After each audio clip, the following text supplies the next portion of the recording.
Bonjour à tous, je suis Némir Philippot et bienvenue sur ce JT dédié au thème de la sécurité. Je suis aujourd'hui accompagné de monsieur Louis Capol, capitaine adjoint de la LSPD.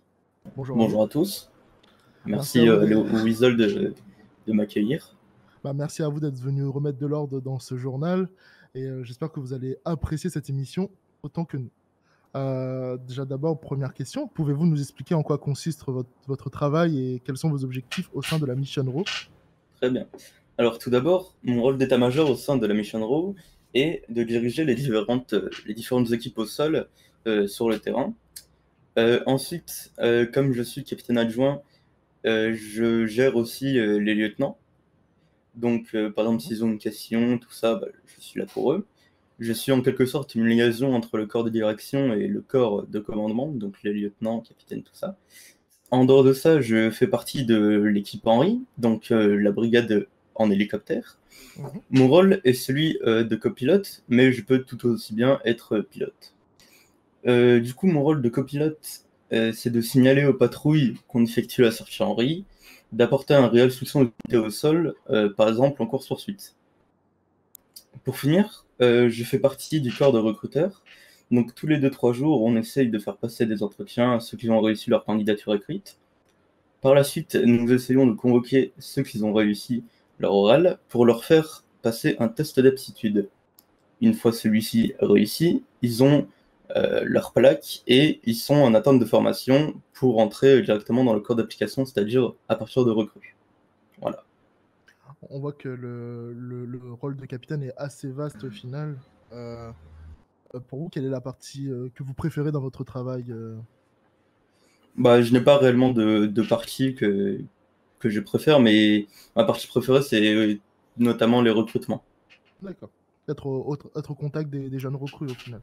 Tout à fait, voir les nouveaux potentiels très bons agents qu'on aura au sein de la LSPJ. D'accord, je vois.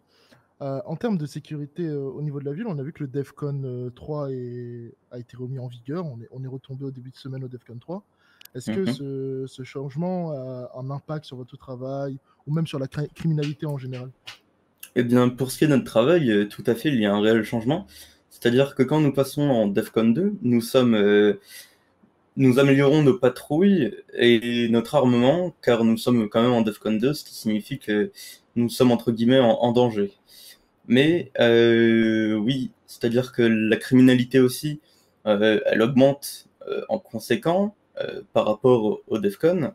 Donc, par exemple, là, nous sommes repassés en DEFCON 3 au début de semaine. C'est-à-dire que pour nous, le corps d'état-major des différents PDP, nous avons jugé bon que le DEFCON 3 pouvait être remis car la criminalité avait baissé. D'accord. Et la criminalité, on sent qu'elle a baissé entre le DEFCON 2 et le DEFCON 3. Vous le sentez, vous? Personnellement, oui, je le ressens, car en Defcon 2, c'est vrai que c'était un peu compliqué, surtout notamment avec la fameuse reprise de vente d'armes.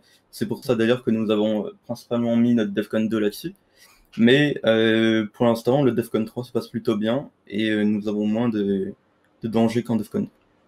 Ouais, espérons pas revenir en DEFCON 2. Vous avez parlé justement des différents chefs d'état-major des différents bureaux de police.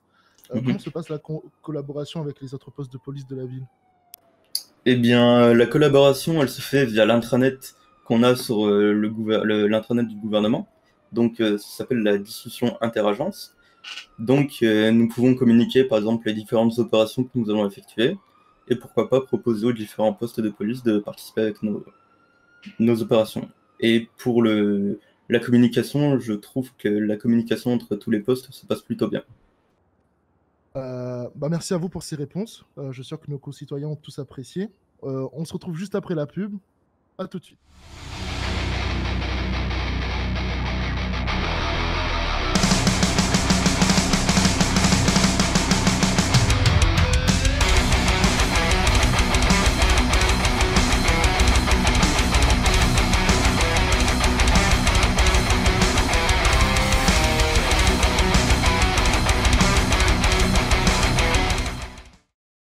Nous nous retrouvons sur cette deuxième partie avec moi, Akira Soma. Bonsoir à vous tous. Je suis accompagnée de Bobby Hers et Yuri Kadyrov.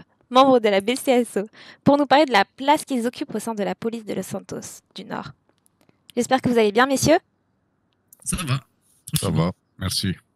Merci d'être là avec nous ce soir. Nous savons que la police fait tout pour protéger ses citoyens, mais pouvez-vous nous expliquer en quoi consiste votre travail au sein de la BCSO exactement? En fait, nous, en tant que capitaine de police, on organise tout ce que c'est gestion dans le poste de police, aussi que tout ce que c'est état-major, on les forme, on leur explique comment ça marche le métier. Comme ça, ils vont bien guider les agents sur le terrain. Et puis, on est aussi des représentants au niveau du gouvernement. On entretient les relations avec les autres postes de police et le gouvernement. Très bien, d'accord. Vous pensez que la récente réévaluation de l'échelle DEFCON, selon vous, a le même impact au nord de la ville et au sud? Je pense que la révélation des DEFCON a deux valeurs différentes dans le nord et le sud. En fait, ça change des périodes. Des fois, il y a des périodes agitées dans le nord et c'est calme dans le sud. Donc, en général, pas trop. Après, ça dépend, comme je dis, des périodes. Mais en général, ça va. C'est assez équilibré. C'est assez similaire. Ouais. Ah, d'accord. Et comment se passe votre collaboration avec les autres postes de police en ville? En ville, ça se passe bien. On a des bons rapports avec les états-majors de la MR de la Vespucci. On essaie d'avoir des contacts réguliers pour entretenir les relations. Donc, de ce niveau-là, ça va. Merci, monsieur Heltz. Merci, monsieur Cadivore, d'avoir été présent avec nous. On était très heureux de vous avoir ici et merci beaucoup d'avoir répondu à nos questions. Le JT, c'est terminé pour ce soir. Retrouvez-nous bien vite pour de nouvelles informations. C'était Akira Soma et très bonne soirée à vous tous.